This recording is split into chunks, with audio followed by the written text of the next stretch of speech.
வணக்கம் வணக்கம் வணக்கம் மகளே. உங்கள் இயற்கை சுதர் பேசுகிறேன்.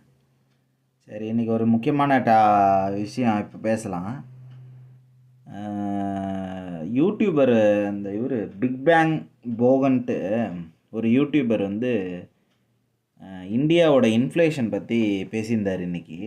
மேபி இன்றைக்கி தான் பார்த்தேன். ஆனால் எப்போ போட்டிருந்தாருன்றத சரியாக கவனிக்கல. 2025ஓட இன்ஃப்ளேஷன் ரேட்டு, அதாவது மக்கள் பயன்படுத்துகிற அன்றாட பொருளுக்கான விலை நிர்ணயம் தான் அது. இந்த ஏறும் இறங்கும் அது மாதிரி. இப்போ இன்ஃப்ளேஷனில் வந்து ரேட்டு ஏறிச்சு அப்படின்னா இன்ஃப்ளேஷனும் கூடும். ரேட்டு இறங்குச்சு, அன்றாட பொருட்களில் இறங்குச்சு அப்படின்னா இன்ஃப்ளேஷனும் கீழே இறங்கும். அப்படி 8 வருஷத்துக்கு இல்லாத அளவில் இந்த வருஷம் வந்து இன்ஃப்ளேஷன் வந்து 1.25% வந்து ஆயிருக்கு இன்ஃப்ளேஷனு அப்படின்னு சொல்லியிருக்காரு. அதுக்கு 3 காரணங்கள் சொல்லியிருக்காரு.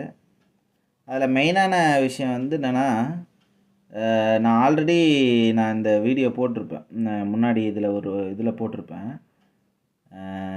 எக்ஸ்சேஞ்ச், அதாவது ஃபாரினுக்கு நிகரான யூஎஸ் டாலரை வந்து எக்ஸ்சேஞ்ச் பண்ணியிருந்தாங்க. எல்லாருமே ட்ரேடிங் பண்ணும்போது யூஎஸ் டாலரை வச்சு ட்ரேடிங் பண்ணியிருந்தாங்க.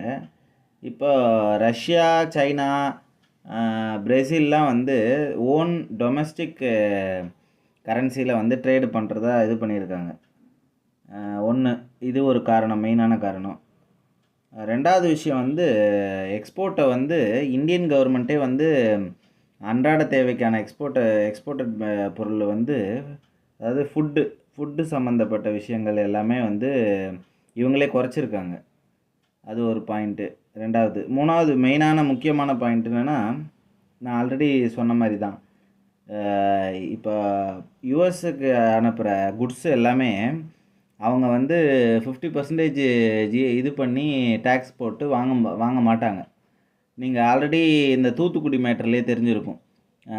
500 டன்னு, அதாவது 5 லட்சம் கிலோ கடல் பொருட்கள் வந்து கடல் சார்ந்த உணவுப் பொருட்கள் வந்து திருப்பி அனுப்பிச்சிருக்காங்க. இப்போ அந்த பொருட்கள்லாம் வந்து எங்கே விற்பாங்க?